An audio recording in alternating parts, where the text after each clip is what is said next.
की विचारधारा मैं जानता हूं। वो मेरे साथ कॉलेज में थे, बातचीत चली है मेरी, मैं उनको बहुत अच्छी तरह जानता हूं। ज्योतिरादित्य सिंधिया जी को अपने पॉलिटिकल भविष्य का डर लग गया और जो उनकी विचारधारा थी उन्होंने उसको अपनी जेब में रख दिया और आरएसएस के साथ चले गए।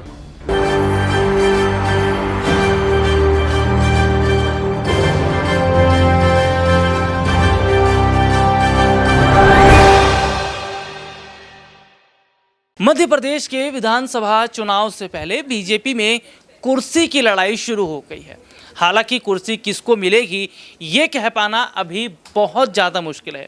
एक और जहां कांग्रेस पार्टी में चेहरा अभी घोषित नहीं किया गया है कि किसके चेहरे पर चुनाव लड़ा जाएगा, तो वहीं दूसरी तरफ हम देख रहे हैं कि बीजेपी में एक बड़ी बगावत हो गई है। ये बगावत दो दिग्गज नेताओं के बीच में हुई है। एक है ज्योतिरादित्य सिंधिया और दूसरे शिवराज सिंह चौहान, जो कि इस वक्त मुख्यमंत्री हैं मध्य प्रदेश के।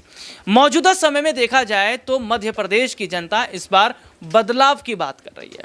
मध्य प्रदेश की जनता इस बार चाहती है कि सिंधिया के चेहरे पर चुनाव लड़ा जाना चाहिए। हालांकि शिवराज गुट इसके लिए तैयार नहीं है।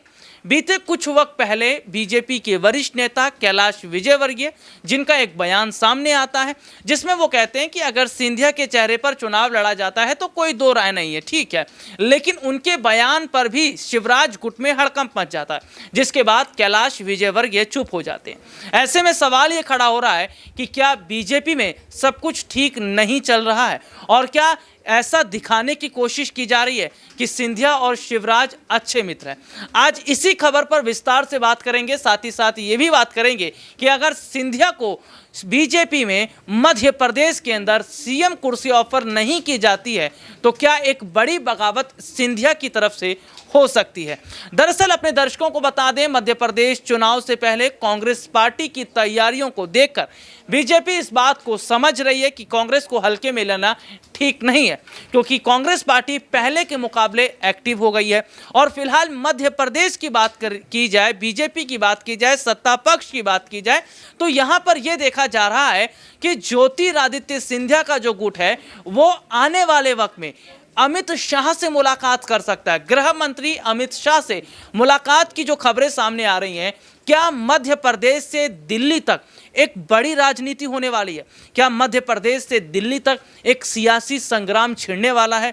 और क्या अब दौरे पर दौरे शुरू हो जाएंगे? क्योंकि यहाँ पर हम ये देख रहे हैं कि जिस तरीके से शिवराज सिंह चौहान फिलहाल मध्य प्रदेश में वो भी काफ़ी एक्टिव हो गए हैं सोशल मीडिया के जरिए। जी हाँ, प्यार से मामा कहा जाता है और मामा इन दिनों फंसते इसलिए भी नजर आ रहे हैं क्योंकि मध्य प्रदेश की जनता के लिए जो काम उन्हें करना चाहिए था वो हो नहीं पाया है। इसलिए जनता बहुत उम्मीद लगाकर सिंधिया की तरफ देख रही है।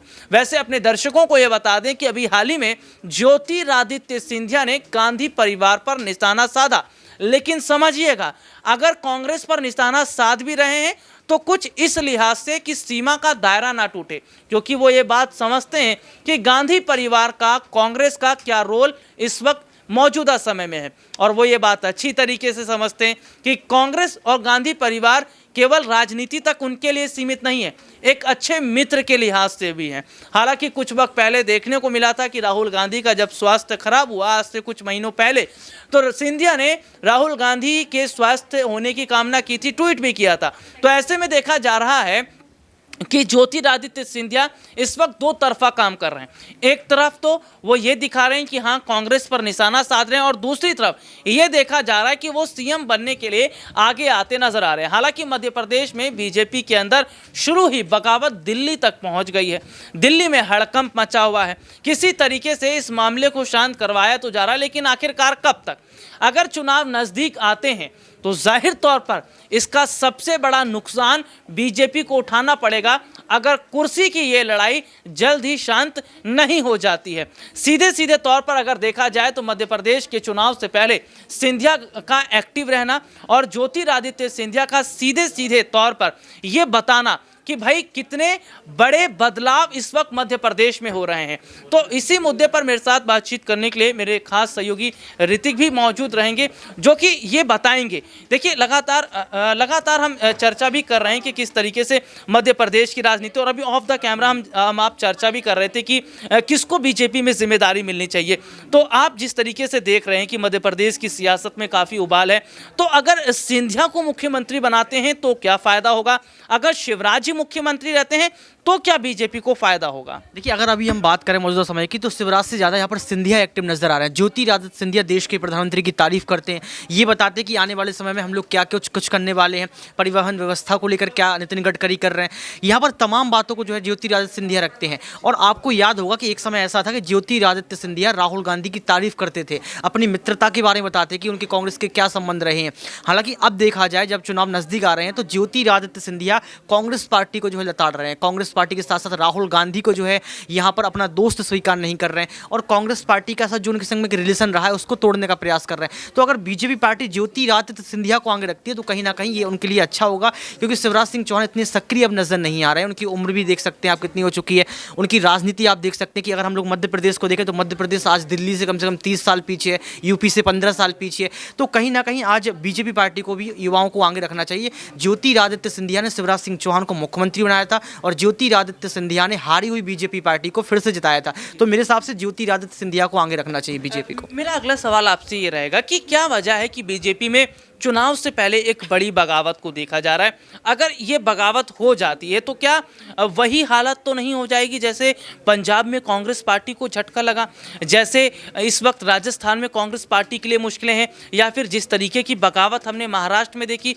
सरकार ही बदल गई, इसी तरीके का क्या मध्य प्रदेश में कहानी दोहराई जाएगी, वो भी बीजेपी के राज में? देखिए, कांग्रेस में भी जिस तरीके से एक आरोप लगता है कि उनके बीच में आंतरिक कलह रहती है, सोच अप्रोच ठीक नहीं रहता है, स्ट्रेटेजी ठीक नहीं रहती है, वही कहीं ना कहीं अब बीजेपी के साथ भी नजर आ रहा है। तो मुझे जहां तक लगता है कि अगर बीजेपी पार्टी को जो है अपनी मध्य प्रदेश की सीटों को बचाना है, वहां का चुनाव जीतना है विधानसभा, तो कहीं ना कहीं युवाओं को आगे रखने की जरूरत है। ज्योतिरादित्य सिंधिया जैसे नेता को रखने की जरूरत है। अगर ज्योतिरादित्य सिंधिया को अगर आप आगे नहीं रखते हैं, और अगर वो फिर से जो है बागी हो जाते हैं विधायकों के साथ, जो कांग्रेस पार्टी या अन्य किसी पार्टी में चले जाते हैं, तो ये बीजेपी के लिए झटका होगा, क्योंकि आम आदमी पार्टी भी सक्रिय हो चुकी है विधानसभा चुनाव के लिए। कांग्रेस पार्टी जहां कमलनाथ जो है यहाँ पर दावा ठोकने के इस बार वो जीत कर आएंगे। तो कहीं ना कहीं ये फैसला सिंधिया का है, बीजेपी का है। चुनाव के पहले आंतरिक कलह को खत्म करना चाहिए, और ये तय करना चाहिए कि आपका सीएम चेहरा कौन होगा। जी, बहुत बहुत शुक्रिया आपका। देखिए, सीएम चेहरे की हम लगातार यहाँ पर बात कर रहे हैं, और जिस तरीके की स्थिति दिखती नजर आ रही है, देखिए वो ये जाहिर तौर पर बताता है कि क्या शायद आने वाले वक्त में एक बड़ा जो है वो नुकसान